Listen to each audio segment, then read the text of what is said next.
Hi, so welcome back to Real Auto Reports right here at the, well, very snowy Real Auto Ranch. Yes, it is that time of year, but perfect for this 2014 Audi Q5. And this is a pretty cool Q5 because not only does it have the Quattro you would expect, but it is also the TDI. So this is the Real First Impressions video edition on this car from a slightly different take due to the weather. But I think if you stick around and join us, we'll still cover all the angles and everything from a first impressions perspective that you need to know. So let's check it out.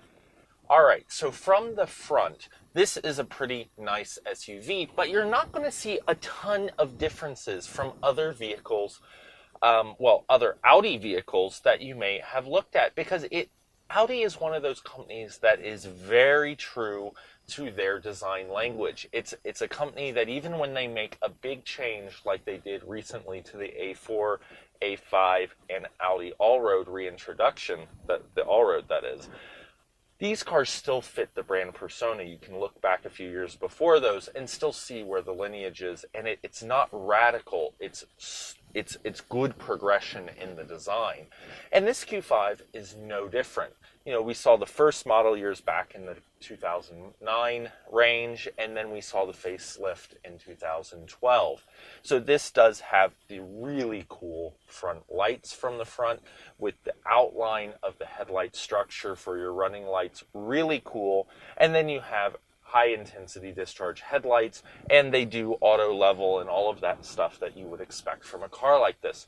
You've got the Audi signature grille with the 4 rings, and everything comes together really nice. I like the look of this car from the front. I think it is sharp, but I think this is a tasteful, understated look. I think Audis have always been tasteful and understated. They are the German version to me of a Lexus, but I guess what's interesting about them is that they've always been more performance-oriented and that all-wheel drive, that Quattro system. So from the front, a tidy package, nice smooth curves. They have not succumbed to the angular designs that a lot of car companies have gone to. They have stayed true to the sloped nose of the Audi, and I like the detail that you'll find. If you look up the hood, you'll see some nice details in that hood and how it lines up with the curves that come over the back of the car and down the side of the car. But we'll talk about more about that when we get around to the side. So let's go check out the side right now. Okay, so from the side, again, these are pretty understated, tastefully designed cars. You're going to find some nice trim detail. You're going to find some nice curves in the body. It's more of a slab side design. But this Q5 is a crossover utility vehicle in the luxury segment, so you're going to see this nice curved roofline, good for aerodynamics, better for fuel economy, and you're going to find that it's not overly raked or overly cut off in any angle, so the interior capacity is decent. Although, like most of these, you can see from the back curve in the back here that roofline will limit square things that you're trying to put into the back of the vehicle. But all in all, Audi has done a nice job of keeping this vehicle looking SUV-like, but still being close to that car look as well. It's a nice crossover. It's doing exactly what this segment is intended to do. And it's a nice step up from the Allroad. So you have the Allroad as your more wagon application of your all-wheel drive and off-road functionality and with the stainless steel and all of that. And then you step up to the Q5, and then you can go all the way to the big brother, the Mercedes GL competitor, the Q7. And that is a lovely vehicle as well. We've driven those at events and on off-road events, and they're a lot more capable than people might give them credit for with such big wheels. And that's another thing from the side here. This car does have, or CUV, does have 19-inch wheels on it and is still very capable, as you can see out here in the snow. But we'll get to that when we do our real first impressions driving. So let's take a look at the back. All right, so from the back, what you're going to find here is a nice Audi design. It curves around nicely from the body lines on the side. You've got your rear windshield wiper, the lip spoiler over the wing there coming off the roof so that you have your diffusion. That's all for downforce and control of wind around the vehicle. It also provides a nice little overhang to keep stuff off the windshield as it's coming off the top of the car. The windshield wiper is a great feature as well for snowy days like this when you want to clear the back of the windshield and you don't want to get out after you've already scraped it. You also have your rear defroster. I like this vehicle because it also has the rear camera. It's a nice look. It's an easy liftgate to open. Now, let's take a look at the inside. All right, so from the inside, here we are. This is a nice interior, I think. They've done a nice job of, even though it's one color, it is a nice look with nice satin accents around everything. It's not chrome. As I said, tasteful, understated, but still high-end. It still gives you that feeling of luxury and quality. The fit and finish is super nice. I love that when you lock the doors, you get these red lights to tell you that the doors are locked. That's an Audi thing, and I think it's a neat Audi thing. I also think it's a nice placement of things. You know, you sit here in the cockpit and you can hold on to everything. You've got steering wheel controls. Now, I always go to turn the volume up over here because that's, I think in a lot of cars, that's where we find it. But anymore, steering wheel controls are moving all over the place and getting fairly complicated in some cars. And I like that because this still is a driver's car, you can see the notches here at 10 and 2. I think that this car and this crossover in the Q5 has a nice layout because everything is easy to use. You've got the wheel here, if you will, that you roll up and down and then press to get to your center information display, and that'll do everything from the radio to all sorts of things for the car information. And then you've got your volume control and your voice control and the mode buttons. Just really easy to reach, and yet at 10 and 2 or 9 and 3, if you're more of a performance race car kind of driver, you can get to these paddle shifters super easy. So when you click it over into the manual mode, which all of these Audis have, it's a great experience, I think, because it's just, you know, down on the left, up on the right. It shifts crisp. Now, it is a diesel, so you have 8 speeds in this car, but anyway, we'll talk about that when we drive it. But everything is reachable. You know, you don't have a touch screen. That's not Audi's thing. They have gone, like most of the German manufacturers, to a dial down here. Trying to keep people from reaching out for the screen allows them to set it farther back and out of the way. Lexus has done this as well. There's a lot of people that are starting to get away from the touch screen and go to these dial-operated and voice-operated systems. Of course, you also have heated mirrors, and you can fold the mirrors in, but that doesn't do it automatically when you lock the doors. So another kind of Audi oddity, if you will. Memory seats in this vehicle. We have the sports seat upgrade in this, so you can see these bolstered seats, and they have the manual leg extensions and a 4-way lumbar. That is spectacular, and I love the memory seats because, you know, when you have different drivers, different shoe heights, different clothes in the winter, it's nice to have 2 settings, and if not 3. This one only has 2. The other interesting thing is that if you want to turn the memory seat feature off, it's actually a click push button off, and that's kind of interesting. The other thing we noticed on first impression is that you have to hold the memory seat button to get it to go all the way back to your position. So there's none of this like accidentally hitting it and it going all the way to the wrong position. It just goes a little bit, so you have to hold it to go all the way. Of course, the Audi Media Center, dual climate control, heated seats, not cooled seats, but heated seats. Push button start down here. You can also start the car by putting the key in the slot here and pushing. And finally, you also have an electronic parking brake and panoramic sunroof, which is pretty cool with the full electric sliding cover. Now remember, with the Audis, these sliding covers are actually going to be a mesh material. So even when they're closed, they don't look heavy and bulky.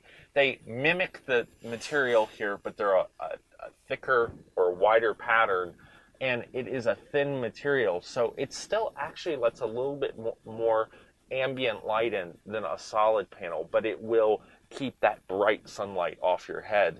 So it's a nice feature. It's a different take on this kind of shade that pulls across. But nice detail here in the satin finish on the leading edge of it too. So Audi has done a nice job as always, and I think that you'll find that the interior finishes and the comfort in this vehicle is spot on for not only the price and size, but for what you would expect out of the brand. So let's go check out what's under the hood in this new TDI Q5. All right, so under the hood, what you're going to find is the V6 TDI, just announced for 2014 back in June. This is a great addition to the Q5 lineup. It actually means that it does some of the best fuel economy in the CUV segment because it is a clean diesel. It starts well in the winter.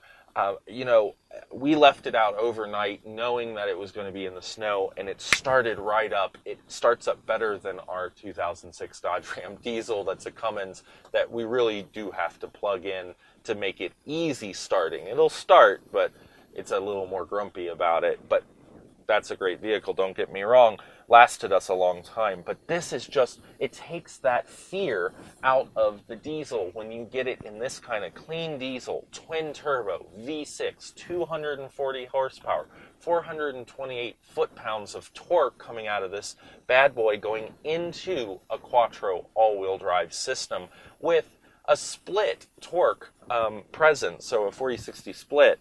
I think this is an amazing vehicle, and it drives well. It drives sporty. It's what you would expect out of an Audi. If you've driven an A4 or an A5 with the Quattro, you know what I'm talking about. Even the bigger sedans like the A8, which they also just announced with the TDI. Great motor. Your fuel economy is going to be at 24 in city, 31 on highway, and EPA estimated 27 combined. Great numbers for a vehicle of this performance. You're going to see 0 to 60 in Audi says about 6.5 seconds. Not bad for a diesel indeed, and not far off the lower end gas motor. In fact, it's a little faster. So neat vehicle under the hood. Great economy out of it. Now, you are paying a premium for the diesel, and you will have to pay a premium at the pump for the low sulfur diesel, which they do recommend. But I think the balance is there. And with a 19.8 gallon fuel tank, you're going to see at 30 miles per gallon, basically 600 miles out of this vehicle on the highway, more than actually. And in town, you're going to see a really good mileage as well. And that makes, I think, it worth it. Keeps you from going to the pump too much. It's more convenient. Time is money, so that's something to consider. But let's see how this vehicle drives out on the road. All right, we are hitting the road here. First impressions in the snow, if you really want to know. This is a neat vehicle. Now, the diesel is going to give you a little bit of, brakes. Yes, the Audis do brake really well, and when you're on slippery surfaces, you're going to have to find a balance in here because it takes a little bit of getting used to. But as we get out onto this unplowed road, you're going to find that this vehicle, I think, is, I just think it's very smooth. It gives you a lot of confidence. We haven't seen the traction control go off yet. And, you lay into the brakes and you get the ABS and it's variable and you come right to a stop. We were driving this earlier this week in the dry and the sunny. That is Denver, Colorado for you. And what we found is that it is very capable. It is a nice and smooth vehicle, and from a first impressions perspective, you've got this nice light steering in town, and then it firms up as you gain speed. Something we talked about with our A5 that we looked at, and the S5 actually that we had earlier, late last year actually, about in this time frame. And so what we noticed about this car is that you get that nice sense in slow speed, nice, smooth, easy steering for parking, and then you get going and you have this nice firmer steering. And see, there we go. Traction control gets in with that torque, that 428 foot-pounds of torque, and it's just very manageable. We are on a more summer all-terrain tire in this vehicle for the performance, and yet we're driving on unplowed, kind of icy roads, and feels very confident. You know, I'm just kind of easing it around this corner, seeing if I can get it to slide, and it just very manageable. I think people are going to find that this Audi will do really good for them, especially in the ski season. You know, we're getting into that time of year. People are going to want to go up to the mountains here in the Rocky Mountains, and I'm sure on the eastern seaboard and all around the country where they have access to the ski slopes. And this also means that this is a great car where there's a ton of rain. So all of those things you could keep in mind. Great power. I like the twin turbo in this because you don't get that lag feeling. And the other nice thing about it is you get a little bit of hesitation from the start because it is a diesel, but that twin turbo kicks in, and this vehicle is hot once it gets up right above 1500 or so. It really lays on the power, and you only have a 4500 RPM red line, so you've got a lot of power and going pretty fast. That 0 to 60 in 6.5 seconds is not bad for such a short run, and that's why you have 8-speed variability. We'll have the real wrap-up coming up next, and the real review coming up down the road. So let's check out our wrap-up on this Q5 TDI. All right, so that is the real first impressions video edition on this 2014 Audi Q5 TDI. This is all new for 2014 from the motor perspective, that TDI.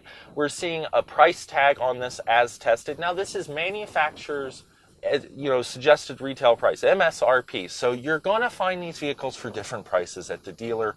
We know that, but we have to tell you what the manufacturer tells us this vehicle is selling for on the sticker price. So that's where you get this $51,945, so $52,000 roughly. That does include your 800 and some delivery charge, and this vehicle as tested, you know, if you were going to start with the base version of this vehicle, would be right about $46,500.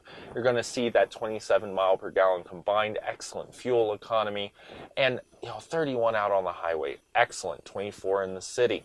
We think this vehicle drives well, looks good, has an understated personality that still says performance and luxury. It's got the same understatedness inside, yet you still feel like you're in a high quality luxury vehicle. It has good flexibility for room. You can fold the back seats down, and there is some, two-stage adjustability in the back seat angle. So some of that is nice. Lots of neat features like the panoramic sunroof. Things you're missing, we've talked about, like adaptive cruise. There's no auto start on this. Things like that, but we'll cover that in more detail in the real review. So stay tuned for that. I'm Jonathan McGrew. This is Real Auto Reports right here at snowy Real Auto Ranch. See you down the road.